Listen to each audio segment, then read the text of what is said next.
Γεια σας! Πριν αρχίσω να λέω για τα tutorials και για όλα αυτά που θα κάνω σύντομα στο κανάλι μου, πριν αρχίσω δηλαδή να σας λέω πως θα λύνετε τον κύβο, θα σας πω τι είναι ο κύβος. Λοιπόν, ο κύβος του Rubik είναι ένα puzzle τι είναι το παιχνίδι που έχει πουλήσει πιο πολλά σε όλο τον κόσμο. Αποτελείται από 22 κομμάτια, 12 από αυτά είναι edges, δηλαδή αυτά τα κομμάτια με τα δύο χρώματα, αυτά εδώ, και 4 corners, αυτά τα κομμάτια με τα τρία χρώματα, που είναι εδώ στις άκρες, και άλλα 6 κέντρα. Λοιπόν, τώρα που είπαμε πώς είναι περίπου ο κύβος, να πω επίσης ότι οι περιπτώσεις του κύβου είναι 43 πεντάκις εκατομμύρια περίπου.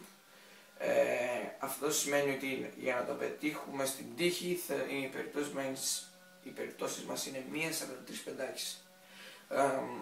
Γι' αυτό έφτιαξα αυτό το κανάλι για να σας δείξω πως θα λύνει τον κύβο του Rubik στα ελληνικά, να σας πω, θα ανεβάζω διάφορα tips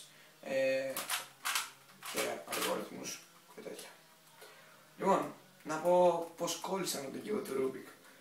Έβλεπα κάποια βίντεο στο YouTube και είδα κάποιον να το λύνει πολύ γρήγορα και σκέφτηκα ότι μπορούσα να το κάνω κι εγώ και είδα ένα tutorial, πήρα ένα κύβο και ξεκίνησα το cubing και μετά το speed cubing. Τώρα